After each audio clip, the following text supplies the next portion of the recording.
ते अपघात म्हणून विसरायचं की येणाऱ्या काळाला प्रतिक्रिया देण्यासाठी किंवा क्रांतीला सक्षम करण्यासाठी त्याची आठवण म्हणून आपण जपवणूक करायची, हे पण एक वेगळ्या विश्लेषणाचा आणि अभ्यासाचा भाग आहे.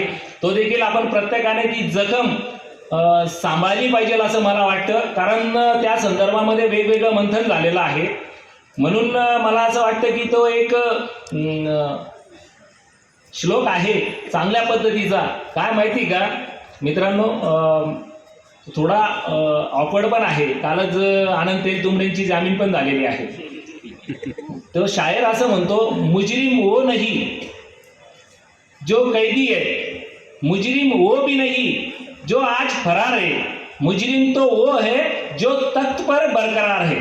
म्हणजे जे सिंहासनावर बसलेले आहेत ते खऱ्या अर्थाने या ठिकाणी गुन्हेगार आहेत. आणि त्याचं खऱ्या अर्थाने जर आपल्याला वास्तव समजून घ्यायचं असेल तर 26/11ची घटना ही सर्वात जास्त बोलकी आहे. कारण ज्या काही लोकांनी तो प्रयोग 4 महिन्यापूर्वीच मोसाद नावाच्या ऑर्गनायझेशनने तो डेमो दाखवलेला होता की ही घटना कशी घडणार आहे, आणि तशी घडली. हो, माझ्यासारख्या सर्वसामान्य कार्यकर्त्याला आश्चर्य वाटतं की तुमच्या मालेगाव शहरामधल्या 2 पोलीस स्टेशनचे PI एका गाडीमध्ये जाऊ शकत नाही. ओपन चॅलेंज आहे त्यांना, बसवून दाखवा तुम्ही. शासनाच्या गाडीत म्हणतो आम्ही, रात्रीचं ते पार्टी वगैरे करायला मागे पुढे बसून वेगळ्या गाडीत जाऊ शकतात ते, पण जी महाराष्ट्र शासनाची गाडी आहे त्या गाडीमध्ये 2 PIंना तुम्ही बसवून दाखवा. तुम्ही सांगाल ती पैज घालून जाईल मी. कारण काय माहिती का, त्यांची प्रतिष्ठा तिथे ठरते. असं असताना आमचे 2-2, 3-3 प्रमुख असलेले लोक एका गाडीत बसून जातात. ते बसले कसं हे आजही मला गूढ आहे. बसवणारी यंत्रणा आपल्या समोर आहे. म्हणून आपण जे काही हुतात्म्यांना जी श्रद्धांजली वाहिलेली आहे ती मला असं वाटतं की प्रतिक्रियेच्या स्वरूपामध्ये कधीतरी ती उफाळून आली पाहिजे. एवढंच आपण एक जखम म्हणून तिला सांभाळू. तूर्त आपण विषयाकडे पुढे सरकण्याचा प्रयत्न करू. सगळ्यात महत्त्वाचा मुद्दा आता अभिव्यक्तीच्या स्वातंत्र्याच्या संदर्भामध्ये राहुल गांधी जे काही भारत जोडो यात्रा च्या माध्यमातून बाहेर निघालेले आहेत, तर त्यांनी एक मोजकं विधान असं केलं महाराष्ट्रामध्ये की सावरकरांच्या संदर्भामध्ये, आणि अशा ठिकाणी जाऊन केलं की मला असं वाटतं याचं पण एक आपण वेगळ्या पद्धतीने एक मूल्यमापन करण्याची आवश्यकता आहे. मला असं वाटतं की मी सावरकरांचं ते उदाहरण प्रत्येक ठिकाणी देतो की आपण बघा ते कितपत पचतं किंवा समजतं याचा पुरावा नका मागू, पण मी ते तार्किक आधारावर आपल्या समोर ठेवण्याचा प्रयत्न करतो. डॉक्टर बाबासाहेब आंबेडकर 1946ला जेव्हा भारतीय संविधानाच्या निर्मितीच्या प्रक्रियेमध्ये ज्यावेळेस बाबासाहेब आंबेडकर आपलं योगदान देत होते, तेव्हाच बाबासाहेब आंबेडकरांनी स्टेट अँड मायनॉरिटी पण लिहायला घेतलेलं होतं. तेव्हाच बाबासाहेब आंबेडकर शूद्रपूर्वी कोण होते हे पुस्तक देखील लिहित होते. आता माझ्यासारख्या सर्वसामान्य अभ्यासकाला हे समजत नाही की एकाच वेळी बाबासाहेब आंबेडकर या 3 गोष्टी का करत होते. तर मी त्याचं मायक्रो विश्लेषण केल्यानंतर मला एक गोष्ट अशी प्रकर्षाने जाणवली की स्टेट अँड मायनॉरिटी बाबासाहेब ज्या कारणासाठी लिहित होते ते मी थोडं नंतर सांगतो. अगोदर सावरकरांचा मुद्दा क्लिअर करतो. तर शूद्रपूर्वी कोण होते या पुस्तकाची प्रासंगिकता काय आहे, किंवा शूद्रपूर्वी हे पुस्तक भारताचं संविधान लिहित असताना लिहिण्याची गरज काय आहे याच्यासाठी माझ्यासारख्या एका अभ्यासकाला प्रश्न पडतो. मग मी त्याचं सूक्ष्मपणे ज्यावेळेस एक विश्लेषण करायचा प्रयत्न केला तर मला एक गोष्ट कळाली की तुम्ही सर्व लोक बघा, 1946 ते 1966 म्हणजे एकूण 20 वर्षाचा कालावधी सावरकरांना मिळालेला असताना 66 पर्यंत 46 पासून 66 पर्यंत सावरकरांचं कुठलंही राष्ट्रीय प्रक्रियेमधलं योगदान नाही नसण्याची कारणं काय असू शकतात. तर मी आपल्याला पहिल्यांदा सांगतोय कारण याच्यावर विचार करावा आपण प्रत्येकाने की डॉक्टर बाबासाहेब आंबेडकरांनी शूद्रपूर्वी कोण होते हे पुस्तक 46ला जसंही प्रकाशित केलं तर सावरकरांना बाबासाहेब आंबेडकरांना उत्तर देण्यासाठी 20 वर्षे खर्ची घालावी लागली आणि 6 सोनेरी पानं नावाचं पुस्तक लिहावं लागलं. याचा अर्थ बाबासाहेब आंबेडकरांच्या संविधान लिखाणाच्या कार्यपद्धतीमध्ये व्यत्यय आणणाऱ्या माणसाला बाबासाहेब आंबेडकरांनी किती सिस्टमॅटिकपणे बाजूला केलेलं होतं याचं हे एक मूर्तिमंतक आपल्या समोर उदाहरण आहे. म्हणजे हे एक डायमेन्शन आपण समजून घेतलं पाहिजे की आपण ज्या लोकांना आयकॉन म्हणून मानतो तर त्यांची कार्यपद्धती शैली कशी होती, म्हणजे ते सावरकरांना काही रस्त्यावर येऊन भिडले नाही किंवा सावरकरांना वैचारिक पद्धतीने त्यांनी क्रिया देण्याच्या भानगडीत पडले नाही. फक्त शूद्रपूर्वी कोण होते पुस्तक लिहिले आणि सावरकरांचा ज्याला आपण असं म्हणू शकतो की सरळ सरळ सावरकरांना त्यांनी साईड ट्रॅक करून टाकलं. तर हे एक आपण महत्वाची बाब लक्षात घेतली पाहिजे. दुसरी जी बाब मी आपल्याला सांगत होतो की स्टेट अँड मायनॉरिटी बाबासाहेब आंबेडकरांनी लिहिलं. तर आता स्टेट अँड मायनॉरिटी का लिहिलं याचं पण एक माझं स्वतःचं एक वेगळं इंटरप्रिटेशन आहे. बाबासाहेब आंबेडकरांना हे माहिती होतं की भारतीय संविधान निर्मितीच्या प्रक्रियेमध्ये माझा समावेश असेल किंवा नसेल हा तेव्हापर्यंत प्रश्नचिन्हांकित भाग होता. मग बाबासाहेब आंबेडकरांनी स्टेट अँड मायनॉरिटी हे यासाठी लिहिलं, कदाचित मी जरी भारतीय संविधान निर्मितीच्या प्रक्रियेत माझा समावेश झाला नाही तरी देखील मला टाळून संविधान निर्माण होण्याची प्रक्रिया पुढे सरकणार नाही याचा बंदोबस्त बाबासाहेब आंबेडकरांनी स्टेट अँड मायनॉरिटीचा जो काही मसुदा लिहिलेला होता यामधनं आपल्याला दिसतं. कारण एका बाजूला भारतीय संविधान आणि एका बाजूला तुम्ही स्टेट अँड मायनॉरिटी ठेवा, आपल्याला कळेल की आजही भारतीय संविधान हे अपूर्ण अवस्थेमध्ये स्टेट अँड मायनॉरिटीचा समावेश न झाल्यामुळे जाणवतं. याचं एक दुसरं उदाहरण आपल्याला या संदर्भामध्ये दिसून येतं. म्हणजे आता ही दोन उदाहरणं बघितल्यानंतर मी अशी मांडणी का करतोय आपल्या समोर, कारण इथे बसलेले सगळे लोक ज्या परिवर्तनवादी चळवळीचे वाहक आहेत ही सगळी लोक या ठिकाणी आहेत. आणि मग या ठिकाणी आपण नुसतं येऊन बसल्यानंतर मला असं वाटतं की आता एक नवीन ट्रेंड आलेला आहे. म्हणजे मला असं वाटतं की अमिताभ बच्चनला जर कुठल्या एखाद्या ऑर्गनायझेशनने रॉयल्टी देऊन परचेस करून घेतलं आणि जर अर्ध्या तासाची स्क्रिप्ट वाचायला लावली तर मला असं वाटतं त्याच्या एवढं बेहतरीन कोणीच बोलू शकणार नाही, कारण तो आवाजाचा एक वेगळा मॉडेल सेट झालेला आहे. मग मला असं वाटतं की प्रबोधन करत असताना नुसतं टाळ्या वाजवण्यासाठी कोण किती लयबद्ध बोलतो याच्यातनं आपण रिस्पेक्ट केला नाही पाहिजे. तर महत्त्वाचा मुद्दा असा आहे की आपण दैनंदिन जीवनामध्ये जीवन जगत असताना आपल्या अवतीभोवती निर्माण होणाऱ्या समस्यांचं निराकरण करण्यासाठी आपल्याकडे तार्किक जो वाव देईल तो खऱ्या अर्थाने प्रबोधनाचा एक पॅटर्न असू शकतो आणि त्या दृष्टिकोनातून आपण विचार केला पाहिजे. अन्यथा आपल्याकडे परिवर्तनवादी चळवळीमध्ये तार्किक पद्धतीने मांडणी करणाऱ्या लोकांचा फ्लो मोठ्या प्रमाणात आहे आणि तो कदाचित ज्या ज्या राजकीय पक्षांमध्ये, म्हणजे बघा राजकीय पक्षांचं एक वैशिष्ट्य असतं काय माहिती का, ज्या माणसामध्ये विकल्या जाण्याची क्षमता असते त्याच माणसांना मंच देखील ते सिस्टमॅटिकपणे एकदम टॉप लेवलचं तयार करून देतात. म्हणून आपण या बाबी पण लक्षात घेतल्या पाहिजे. कारण मला असं वाटतं की आम्ही राजन भाऊंचं योगदान सगळ्यांना माहिती, त्यांना डायरेक्ट पक्षामध्ये तो स्कोप मिळणार नाही. म्हणजे इथे अगोदर त्यांना पूर्ण आपलं हयात खर्ची घालावी लागते, तेव्हा कुठे पक्षामध्ये आपली एक आयडेंटिटी निर्माण होते.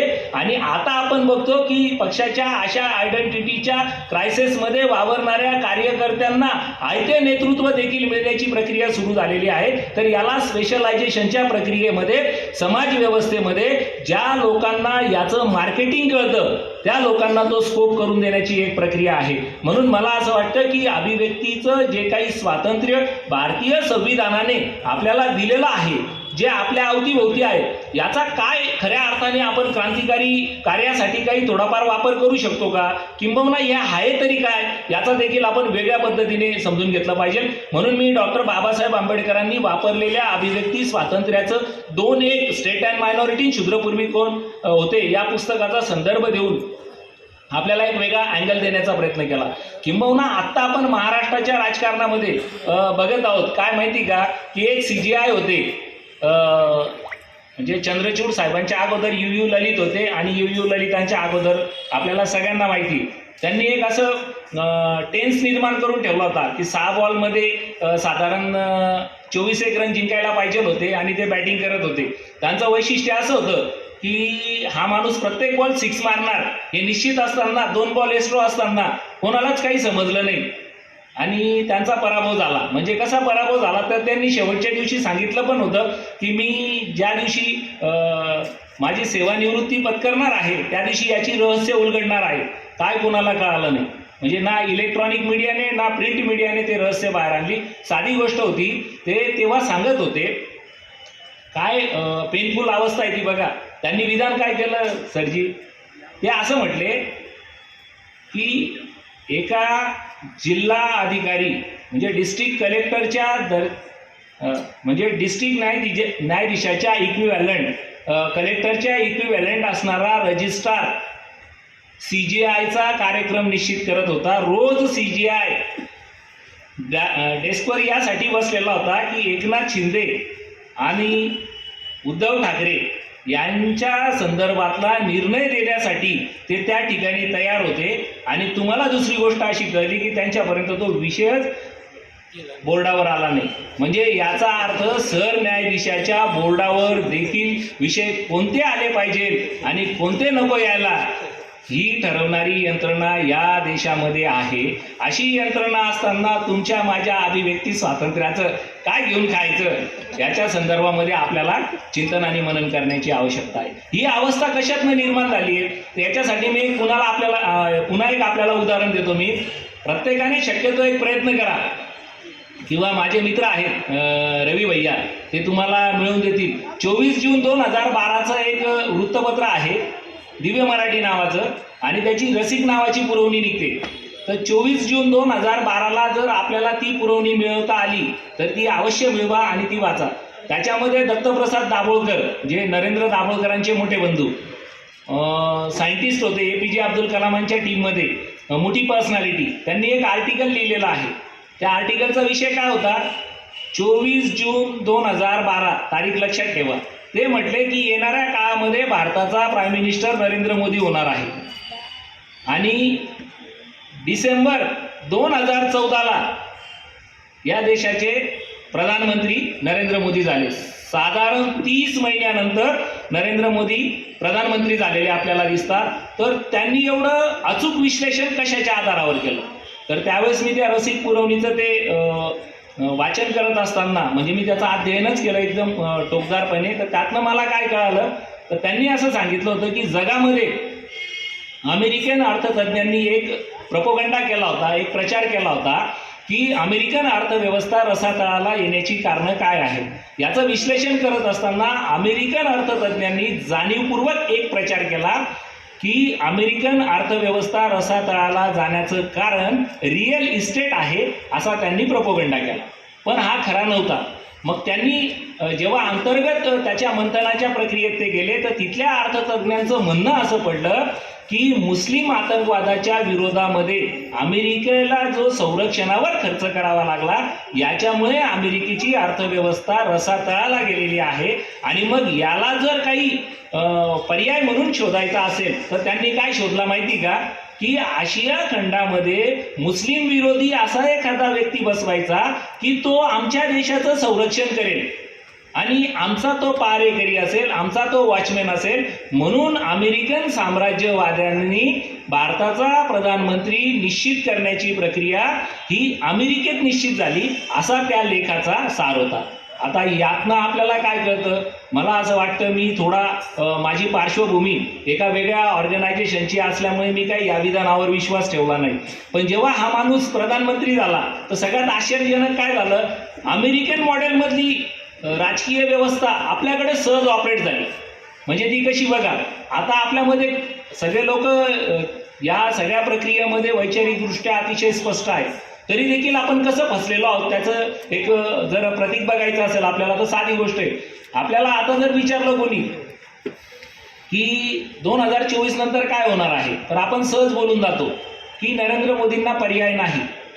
पर्याय नाही म्हणजे काय? भारतीय राजकीय व्यवस्था असा पर्यायाला संधी देते का? मी आपल्यासमोर प्रश्न उपस्थित करतो. काय प्रधानमंत्री निवडण्याचे अधिकार आपल्याला आहेत का? बघा, भाऊंनी सांगितलं की खासदार निवडण्याचे अधिकार आहेत. आपल्याला खासदार निवडण्याचे अधिकार असताना आपण प्रधानमंत्र्यासाठी मताधिकार वापरतोय. याचा अर्थ काय झाला? अमेरिकन मॉडेलला राजकीय व्यवस्थेचे आपण सहज अंधानुकरण करणारे झालो आणि ही यंत्रणा त्यांनी इतक्या सिस्टमॅटिकपणे ऑपरेट करून टाकली. म्हणून मला म्हणायचं आहे की अभिव्यक्ती स्वातंत्र्याची चर्चा करणारे आपण लोक आपल्याला ह्या गोष्टी समजून घ्याव्या लागणार आहेत की आपले हक्क अधिकार नेमके काय आहेत. कारण साधी गोष्ट आहे की माझा अधिकार आहे खासदार निवडण्याचा आणि खासदाराचा हा स्वतंत्र अधिकार आहे प्रधानमंत्री निवडण्याचा. परंतु आम्ही चर्चा काय करायला लागलो की नरेंद्र मोदींना पर्याय नाही, किंवा पर्याय असेल तर राहुल गांधी असेल. राहुल गांधी जरी पर्याय आपण निवडला तरी मला असं वाटतं की आपण आपल्या पायावर धोंडा मारून घेत आहोत. पर्यायाने आपण आपल्या संसदीय लोकशाहीला अध्यक्षीय लोकशाहीमध्ये रूपांतरित करण्याचं सबकॉन्शियस माइंडमध्ये संस्कार करून घेत आहोत. ही बाब आपण प्रथमदर्शनी या ठिकाणी लक्षात घेतली पाहिजे. आणि अशा चुका मग आपल्याकडनं कशा होत जात आहेत. नंतर आपण बघतो की आता मध्यंतरी आपल्याकडे एक अजून मोठी गोष्ट घडलेली आहे. एक या संदर्भामध्ये मी आपल्याला सांगतो की काही ओबीसी संघटना ज्या काही महाराष्ट्रामध्ये काम करतात त्यांच्याशी माझी एक निरंतर ओबीसी आरक्षणाच्या प्रश्नावरनं चर्चा सुरू होती. मी त्यांना एक गोष्ट सांगितली की तुम्ही कितीही प्रयत्न करा की मंडल आयोगानंतर जी काही प्रक्रिया झालेली आहे, आपण बघतो की ट्रिपल टेस्ट नावाची कन्सेप्ट आलेली आहे, तुम्हाला हे आरक्षण मिळूच देणार नाही.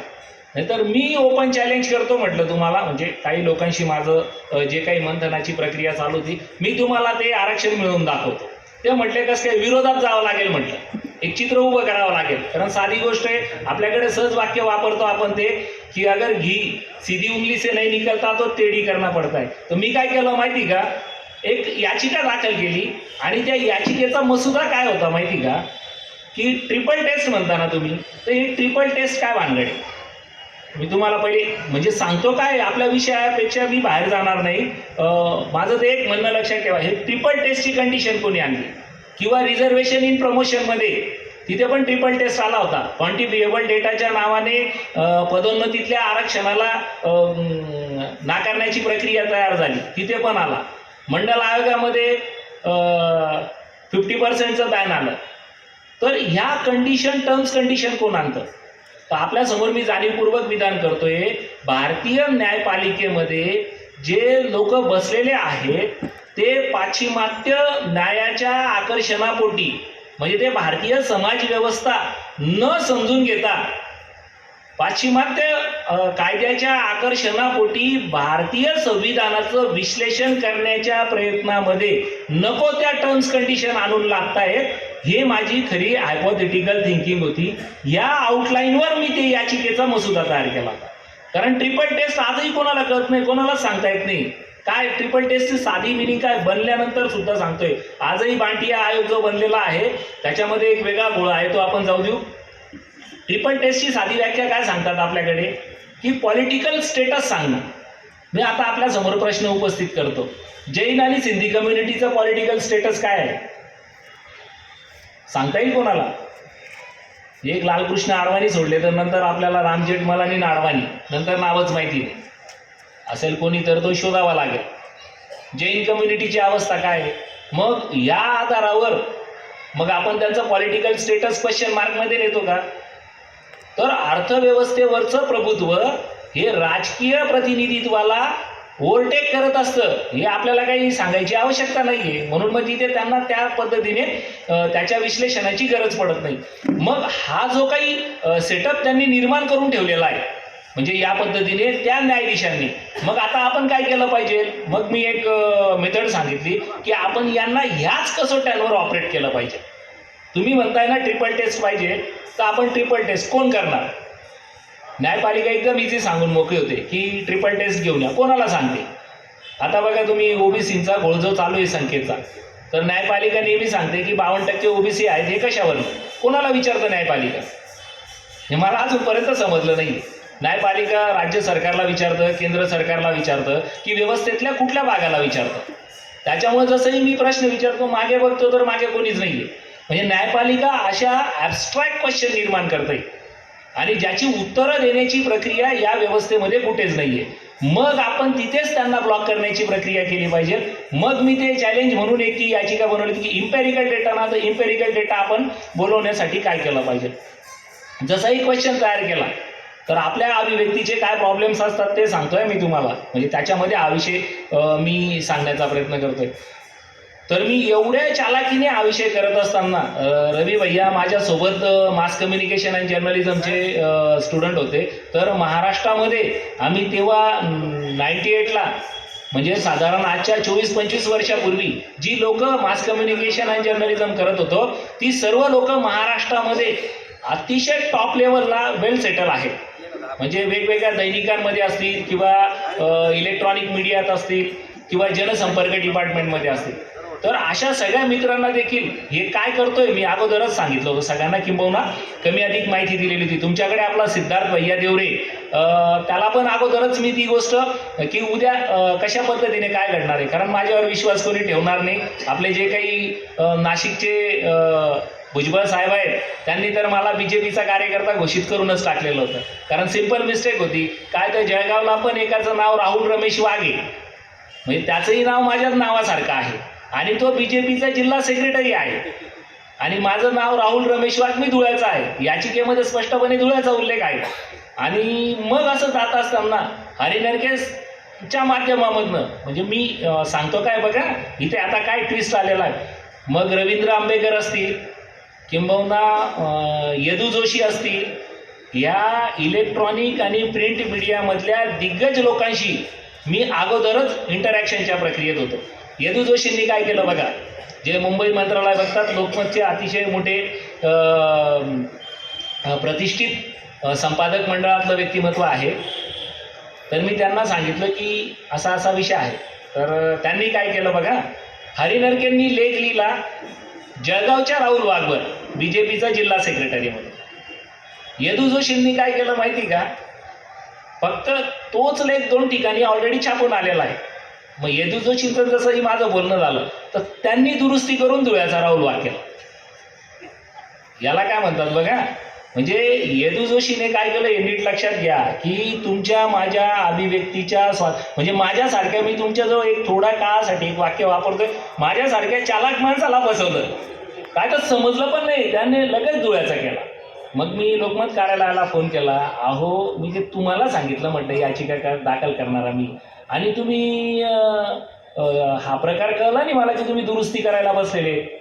आता दुसरं विधान बघा, मी हरिनरके सरांचा खूप रिस्पेक्ट करतो, मोठा साहित्यिक आहे, अभ्यासक आहे, पण लिखाण कसे करतात आपले लोक बघा.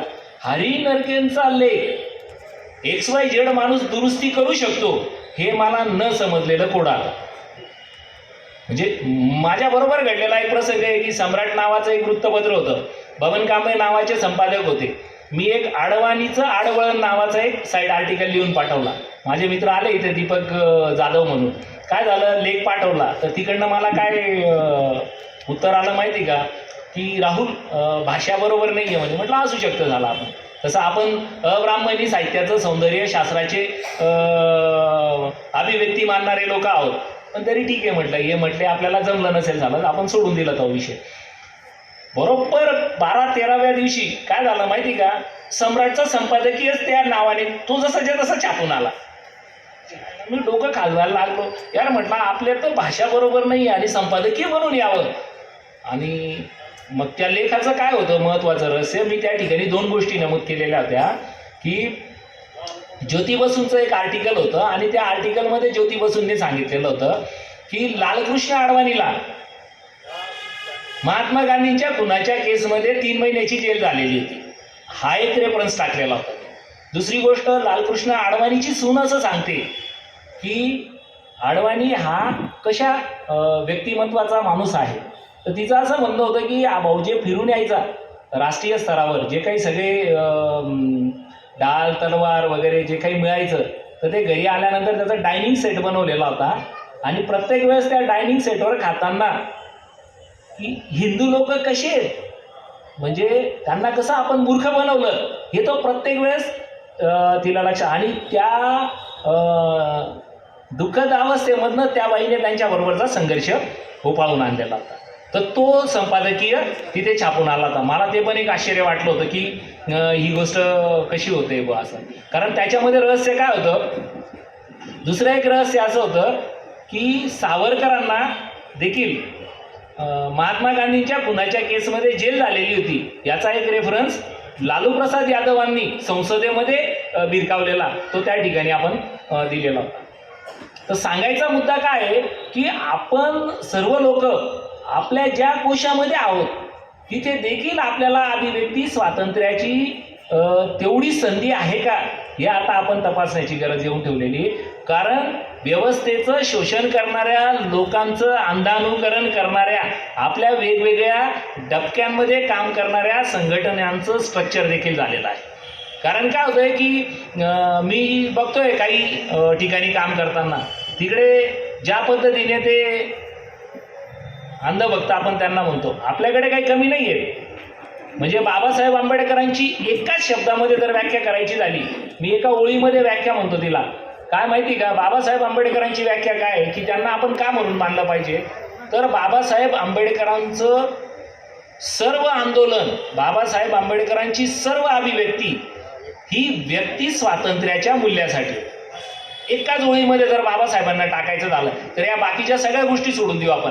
व्यक्ती स्वातंत्र्य या मूल्याच्या जोपासण्यासाठी फुले, शाहू आणि आंबेडकर यांचा लढा होता. आणि हा जर आपण सांभाळला, हा जर आपण खऱ्या अर्थाने मानला, तर मला असं वाटतं आपल्या सर्वांगीण समस्येचं निराकरण करण्यापर्यंत आपण पुढे जाऊ शकतो. आता ही थीम मांडत असताना मला म्हणायचं कसं आहे बघा, पुन्हा अजून एक नवीन मी आपल्यासमोर एक मॉडेल देतो की रिपब्लिकन पक्षाची बाबासाहेब आंबेडकरांनी 3 ऑक्टोबर 1957ला जो पक्ष निर्माण होणार होता त्याची एक बाबासाहेब आंबेडकरांनी घटना लिहिलेली होती.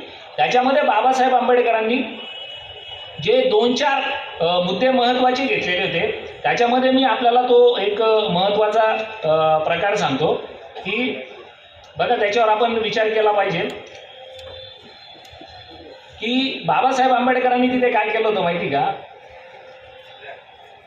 काय 5 पॉईंट होते. त्याच्यामध्ये चळवळीला राजकीय पक्षाचे स्वरूप कसे प्राप्त होते, आणि दुसरा जो मुद्दा होता ना की संसदीय आधुनिक लोकशाहीच्या यशस्वीतेसाठी आवश्यक गोष्टी. हे वाक्य लक्षात ठेवा, संसदीय आधुनिक लोकशाहीच्या यशस्वीतेसाठी आवश्यक गोष्टी. मग त्याच्यामध्ये बाबासाहेबांनी 7 सबटायटल निर्माण केलेले, ज्याच्यामध्ये बाबासाहेब काय सांगतात बघा. आता म्हणजे मी हे का सांगतोय, तर एका राजकीय व्यवस्थेसाठी संविधान निर्माण करणारा माणूस वयाच्या उत्तरार्धामध्ये जेव्हा एका राजकीय पक्षाची घटना लिहिण्याचा, मसुदा लिहिण्याचा प्रयत्न करतो, तर तेव्हा जे काही इंटरप्रिटेशन करतोय, तर मला असं वाटतं की भारतीय संविधानाच्या अंतर्गत जी काही बाब आहे तिच्याविषयीचं त्यांच्या विश्लेषणाचा नेमका आयाम काय आहे, तर मला असं वाटतं की भारतीय संविधानाचं इंटरप्रिटेशन करत असताना RPIच्या साठी लिहिलेल्या घटनेला मॉडेल ठेवून पुन्हा आपण तिला बघायचा जर प्रयत्न केला तर आपल्याला काय लक्षात येतं, या दृष्टिकोनातून आपण बघायचा प्रयत्न. म्हणजे मला असं वाटतं की आपण RPIच्या घटनेकडनं, RPI या पक्षावर जाऊ नका, म्हणजे त्याच्यावर बोलायलाच नको. म्हणजे तुम्ही त्यासाठी मी आपली जाहीर माफी मागतो, RPI वाल्यांची पण माफी मागतो. RPI हा पक्ष म्हणून घेऊ नका. 3 ऑक्टोबर 1957 या वर्षी जन्मायला येऊ घातलेला राजकीय पक्ष म्हणतोय मी, त्याच्या पूर्वीची स्थिती. आणि तेव्हा बाबासाहेब आंबेडकरांनी जो लिहिलेला मसुदा आहे ना त्याच्यासाठी आपण बोलतोय, राजकीय पक्षावर येऊच नका. तर तिथे बाबासाहेबांनी ते बोलत असताना आता मग आपण आहे ना भारतीय संविधानाचं विश्लेषण करू या कॉन्टेक्स्टमध्ये. तर बाबासाहेब काय करतात तिथे बघा, एक गोष्ट सांगतात की भारतीय संविधानाला बाबासाहेबांचं म्हणणं असं होतं की शासनकर्त्या वर्गाला काय अभिप्रेत आहे बाबासाहेबांकडे बघा, की घटनात्मक नीतिमत्ता पाहिजे, कॉन्स्टिट्यूशनल मोरॅलिटी. आता ही काय असते, तर बाबासाहेब असं म्हणतात ही काही सहज भावना नाही, ती पद्धतशीररित्या आपल्याला विकसित करावी लागते. आणि आपल्या देशातील बघा, आपल्या देशातील समाज व्यवस्था, म्हणजे आपल्या देशातील अद्याप लोकांना ती शिकायची आहे असं पण बाबासाहेब म्हणतात. ही काही सहज भावना नाहीये आणि आपल्याला ती शिकावी लागणार आहे. भारताची समाज व्यवस्था ही मूलतः, हे वाक्य लक्षात ठेवा, भारताची समाज व्यवस्था ही मूलतः लोकशाही विरोधी आहे. आता या RPIच्या घटनेच्या दृष्टिकोनातनं आता आपण संविधानाचं विश्लेषण करायचा प्रयत्न करू. आणि येथील लोकशाही म्हणजे वरवरचा मुलामा आहे. अशा परिस्थितीत विधिमंडळावर विश्वास टाकणे शहाणपणाचे ठरणार नाही. आता ही एक कॉन्स्टिट्युशनल मोरॅलिटी कन्सेप्ट बाबासाहेब घटना लिहित असताना येत होती, आणि आपण इकडे जेव्हा RPIची घटना लिहिताना बाबासाहेबांनी जे काही मुद्दे मांडलेले ही जाऊन जेव्हा बघतो तर आपल्याला काय लक्षात येतं की भारतीय संविधानाच्या निर्मितीच्या प्रक्रियेमध्येच बाबासाहेबांनी आपल्या अभिव्यक्तीच्या स्वातंत्र्याचा इतका सूक्ष्मपणे अभिनिवेश केलेला आहे, आणि ज्याच्यामधनं त्यांनी वेगवेगळे क्रांतिकारी आशय देखील दिलेले आहेत. म्हणून बऱ्याच वेळा जे काही भारतीय संविधानाच्या संदर्भामध्ये प्रश्न निर्माण होतात तर ते आपण या दृष्टिकोनातून समजून घेतला पाहिजे. दुसरं एक महत्त्वाचं कारण बघा, बाबासाहेब म्हणतात की संसदीय लोकशाही विकृत होते. कारण म्हणजे संसदीय लोकशाही विकृत होते याचं सुद्धा बाबासाहेबांनी त्या प्रक्रियेमध्ये कॉमेंट्स केलेला आहे. तर काय म्हटलं ते बाबासाहेब आंबेडकर, विषमतेवर आधारलेली भांडवलशाही अर्थव्यवस्था, विषमतेवर आधारलेली भांडवलशाही अर्थव्यवस्था आणि आर्थिक, राजकीय आणि सामाजिक समता अभिप्रेत असलेली संसदीय लोकशाही यांच्यात मूलतःच विरोधाभास आहे, आणि भांडवलशाही पराकोटीच्या आर्थिक विषमतेमुळे संसदीय लोकशाहीला विकृत करत नेते. आणि आता अडाणी अंबानी आणि त्यांचा एक बोलबिता धनी म्हणजे अमेरिकन साम्राज्यवादाचं मॉडेल, मग तुम्ही बघताय की किती सर्रासपणे ही व्यवस्था कुठे चालली.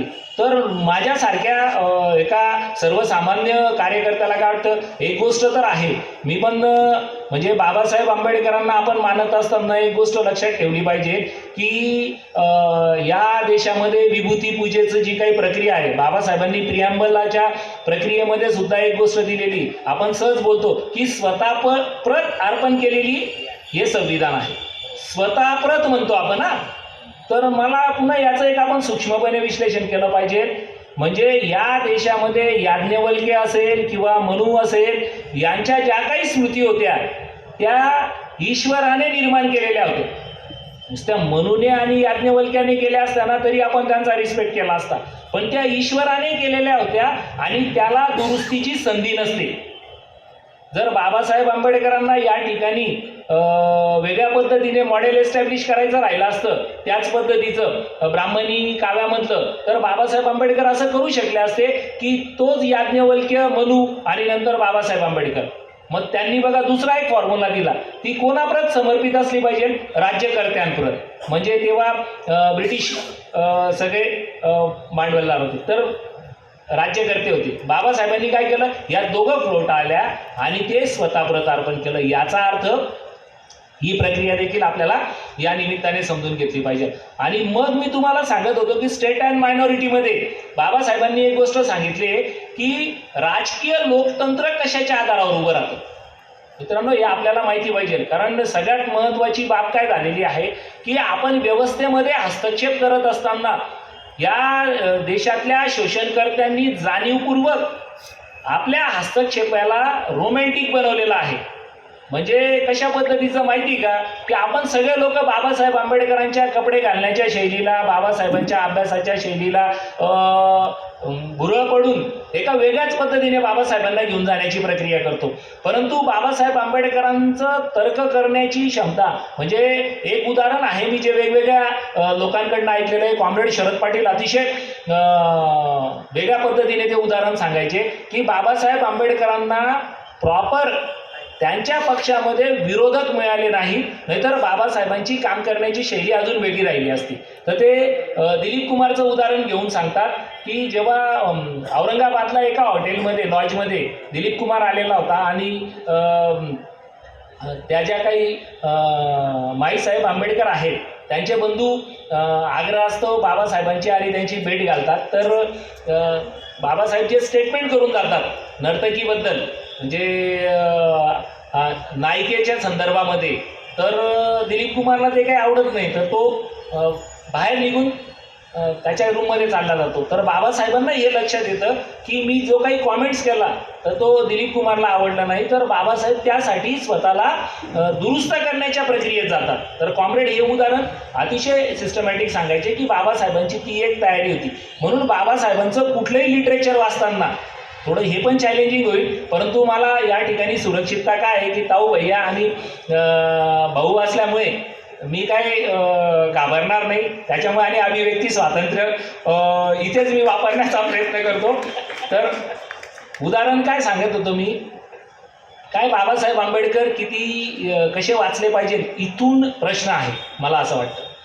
तर मी ते उदाहरण पण सांगतो की बाबासाहेब कसे वाचले पाहिजे. तर बाबासाहेबांची पहिली अट आहे, ते असं म्हणतात की मला किती वेळ आहे या विषयाच्या अभ्यासासाठी. मग ते सांगतात की मी एवढ्या एवढ्या वेळामध्ये हा अभ्यास करतो आहे. ही एवढी एवढी पुस्तकं प्रमाण मानतोय बघा. वेळ, पैसा आणि प्रमाणभूत साहित्य याच्या आधारावर बाबासाहेब आंबेडकर आपल्या मताची निश्चिती करतायत. आता विचार करा थोडं, त्याच्यात जर एक पुस्तक एक्स्ट्रा आणून ठेवलं तर बाबासाहेबांचं मत बदलेल का? तेच राहील? निश्चित बदलेल. म्हणजे बाबासाहेब, मग हे पण विधान कसं समजून घेतलं पाहिजे, तर बाबासाहेब आंबेडकर एक इमर्सन नावाचा तत्ववेत्ता होता. तर इमर्सनचा नेहमी संदर्भ द्यायचे. काय माहिती का? ते सांगायचे की इमर्सन असं म्हणतो, सुसंगती हा गाढवाचा गुणधर्म आहे. नीट लक्षात घ्या बाबासाहेब काय म्हणतायत. सुसंगती हा गाढवाचा गुणधर्म आहे. म्हणजे याचा अर्थ काय माहिती का, की एकाच विधानावर संदर्भ बदलले तरी कायम राहणं हे सुसंगतीचं लक्षण आहे. आणि हे बोलताना खूप भारी वाटतंय सुसंगतीचं लक्षण आहे, पण इमर्सन जसाही जोडला की लगेच त्याचा अर्थ काय होतो, गाढवपणाचं लक्षण आहे. आणि मग या कॉन्टेक्स्टमध्ये बघा मी काय सांगतोय, तर बाबासाहेबांनी प्रत्येक विधानं करताना, म्हणून बाबासाहेबांना समजून घेताना मी हा जो एक वेगळा आपल्या समोर इन्सिडन्स उभा करतोय तो पण आपण समजून घ्या, की काय खऱ्या अर्थाने या देशातल्या अभ्यासकांना महात्मा गांधी आणि डॉक्टर बाबासाहेब आंबेडकर यांच्यातला अंतर्गत संघर्ष समजला आहे का? बघा आपण याच्यावर विचार करू. साधी गोष्ट आहे की स्वतंत्र मतदारसंघ जसंही 1907-9च्या प्रक्रियेमध्ये आलं, तर बाबासाहेब आंबेडकर सर्वात अगोदर स्वतंत्र मतदारसंघाच्या विरोधात होते. आणि नंतरच्या प्रक्रियेत बाबासाहेब आंबेडकर स्वतंत्र मतदारसंघाच्या समर्थनात आले. ते आपण तो अभ्यासाचा आत्ता आपल्या चर्चेचा विषय नाही आहे, फक्त एक वेगळा संदर्भ देतोय, त्याच्यातला तो अर्थ समजून घेण्याचा प्रयत्न करा. मग बाबासाहेब कसे बदलत गेले आणि त्यातला अँगल काय होता. तर आता इथे देखील मी एक अदृश्य रेषा निर्माण करून दोघं महापुरुषांना समजून घेण्याचा प्रयत्न केला. तेव्हा मला एक गोष्ट समजली की डॉक्टर बाबासाहेब आंबेडकरांना होमोजिनियस हिंदू ही जी कन्सेप्ट होती ना, ही ब्रेक करायची होती. नीट लक्षात घ्या. होमोजिनियस हिंदू ही जी कन्सेप्ट होती ही बाबासाहेबांना ब्रेक करायची होती. आणि महात्मा गांधींना काय करायचं होतं, हिंदू ही होमोजिनियस ठेवायची होती. आता त्या काळामध्ये जेव्हा भारताचं विभाजन झालं, भारत पाकिस्तान हे दोन विभाजन झाल्यानंतर महात्मा गांधींना दिसत होतं की हा जर अंतर्गत पुन्हा क्रायसिस झाला तर हा एका वेगळ्या पातळीवर जाईल. म्हणून मग त्यांना काय पाहिजे, त्यांचं म्हणणं काय होतं की आता तुम्ही पुन्हा याचं एक वेगळ्या पद्धतीने विश्लेषण करून बघा. स्वतंत्र मतदारसंघामध्ये मिळणाऱ्या जागा किती होत्या, 78. आणि राजकीय आरक्षणातून मिळणाऱ्या जागा किती होत्या, 142. बघा म्हणजे 142, म्हणजे दुप्पट. म्हणजे याचा अर्थ मग हे कसं बदललं, तर बाबासाहेब आंबेडकरांनी आम्ही हिंदू नाहीत हे फोर्सफुली तिथे सांगितलं. आता स्वतंत्र मतदारसंघ आणि संयुक्त मतदारसंघ हा विषय थोडा बाजूला ठेवा, पण महात्मा गांधी आणि डॉक्टर बाबासाहेब आंबेडकरांचा संघर्ष बघा. होमोजिनियस हिंदू आणि आम्ही हिंदू नाही या संघर्षामध्ये या विषयाला बघा, तर तुम्हाला पुणे कराराच्या आणि या प्रक्रियेच्या संदर्भामधला वेगळा डायमेन्शन. आता पुन्हा बाबासाहेब आंबेडकर 1937च्या निवडणुकीचं 1942ला जेव्हा विश्लेषण करतात तेव्हा त्यांना लक्षात येतं की 32च्या प्रक्रियेमधनं आलेली प्रक्रिया ही आपला घात करून गेलेली आहे. त्याचं विश्लेषण करत असताना बाबासाहेब आंबेडकर स्वतंत्र भारतामध्ये, नीट काय सांगतोय बघा ऐका, स्वतंत्र भारतामध्ये कधीही स्वतंत्र मतदारसंघाचा आग्रह करत नव्हते. स्वतंत्र भारतात म्हणतो मी, कारण का माहिती का, स्वतंत्र भारतात जर आपण स्वतंत्र मतदारसंघाचा आग्रह केला तर काय चित्र निर्माण होईल, आपण आयसोलेट होऊ, एका ग्रुपमध्ये जाऊ. म्हणजे जिथे बाबासाहेब आंबेडकरांनी स्वतःला म्हणजे राष्ट्रीय स्तरावर बाबासाहेबांनी कास्ट आयडेंटिटी लॅप्स केली. म्हणजे स्वतःची कास्ट आयडेंटिटी काय होती बाबासाहेबांची ती समजूत दिली नाही. त्यांनी स्वतःला एका जातीतनं एका वर्गामध्ये रूपांतरित केलं. म्हणजे जातीतनं बाबासाहेब काय झाले शेड्यूल कास्ट, आणि शेड्यूल कास्ट झाल्यामुळे बाबासाहेब आंबेडकर एकाच रात्रीतनं अचानक 13% लोकांचे नेते बनले.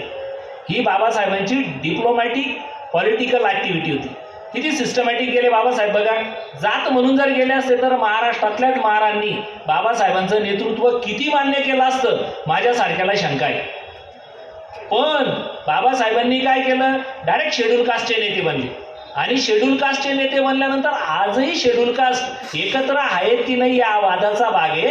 परंतु राष्ट्रीय नेतृत्वस्थानी जाण्यासाठी बाबासाहेबांनी हे गिमिक्स वापरलं आणि राष्ट्रीय नेतृत्वस्थानी महात्मा गांधींना पर्याय म्हणून बाबासाहेब आंबेडकर एस्टॅब्लिश झाले. आणि त्याच्या आधारावर बाबासाहेब आंबेडकर जागतिक स्तरावर एक वेगळ्या पद्धतीने राजकीय आयाम देऊ शकले. हा अँगल आपण लक्षात घेतला पाहिजे.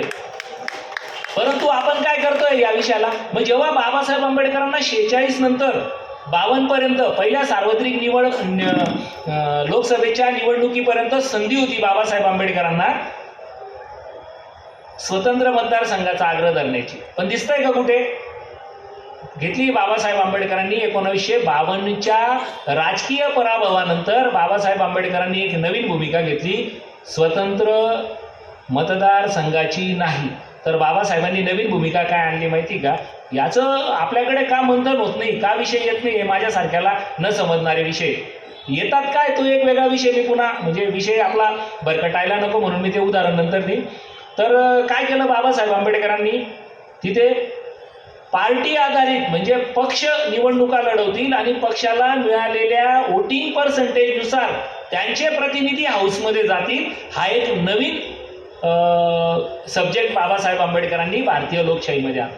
मग तेव्हा काय होतं बघा, महात्मा गांधींचा काँग्रेस आणि बाबासाहेब आंबेडकरांचा आरपीआय, जरी आरपीआयला 10% वोटिंग मिळाले असते तरी 10% वोटिंगच्या आधारे प्रतिनिधी बाबासाहेब आंबेडकर हाऊसमध्ये पाठवू शकले असते आणि बाबासाहेब आंबेडकर हाऊसमध्ये विरोधी पक्षनेते म्हणून निश्चित राहिले असते. ही एक बाबासाहेबांची ती एक सिस्टमॅटिक प्रक्रिया होती. परंतु आज ती शक्य आहे का, आज तर आता अजिबातच शक्य नाही. पण मी बाबासाहेबांच्या विचारांच्या बदलत्या वैचारिक स्पष्टतेचं आणि त्यांच्या त्या शैलीचं काय कशा पद्धतीचं विश्लेषण आपण केलं पाहिजे म्हणून मी आपल्याला एक उदाहरण देत होतो. दुसरं उदाहरण मी आपल्याला सांगण्याचा प्रयत्न करत होतो की जे अवांतर वाटेल आपल्याला उदाहरण, पण ते आपण समजून घेतलं. काय विषय येतात तर बाबासाहेब आंबेडकर दरवर्षी भीमा कोरेगावला जायचे 1 जानेवारीला, बरोबर आहे. जे आपल्यापैकी बऱ्याच जणांनी वाचला असेल, ऐकलं असेल. माझ्यासारख्या अभ्यास करणाऱ्या माणसाला अजूनपर्यंत सापडलं नाही की 1 जानेवारीला बाबासाहेब दरवर्षी भीमा कोरेगावला जात होते. दरवर्षी जाऊ द्या, 1 जानेवारी ही तारीखच सापडली नाही मला की बाबासाहेब आंबेडकर भीमा कोरेगावला गेले. बाबासाहेब आंबेडकर गेले भीमा कोरेगावला तर तो साधारण 1 जुलै महिन्याचा किंवा डिसेंबर महिन्याचा हा वेगळा क्रायसिसचा मुद्दा आहे. तो संदर्भ मी आपल्याला सांगतो. बाबासाहेब आंबेडकर बार्शी या गावी गेलेले होते. बार्शी या गावी बाबासाहेब आंबेडकर ज्या कार्यक्रमाच्या निमित्ताने गेलेले होते तर तिथे बाबासाहेब आंबेडकर 2 दिवस अगोदर पोहोचलेले होते. मग 2 दिवस अगोदर पोहोचलेलो तर आता काय करायचं बुवा, तर 90 किलोमीटर तिथनं बार्शी होतं. बाबासाहेब आंबेडकर भीमा कोरेगावला गेले. बाबासाहेबांचे 3 अव्वल दर्जाचे व्यसन होते. कोणते माहिती का, बाबासाहेब आंबेडकर पेन पार्करचा वापरायचे. त्या काळात पार्करचा पेन असायचा, जर्मन मॉडेलचं घड्याळ असायचं आणि फोटोग्राफर कायम बाबासाहेबांच्या सोबत असायचं. हे 3 बाबासाहेबांचे म्हणजे अव्वल दर्जाचे शौक होते. आणि बघा तुम्ही आता फोटोग्राफर तेव्हाही बाबासाहेबांसोबत होता. बार्शीला गेले आणि तो एक फोटो काढला आणि चांगदेव खैरमोडेंनी तो त्यांच्या त्या साहित्यामध्ये दिलेला आहे, त्या खंडांमध्ये. त्या आधारावर आमचे लोक दरवर्षी बाबासाहेबांना 1 जानेवारीला भीमा कोरेगावला पाठवायला लागले. आता मला अजूनही समजत नाही की हा इंटरेस्ट कोणाचा आहे बाबासाहेबांना भीमा कोरेगावला पाठवण्याचा.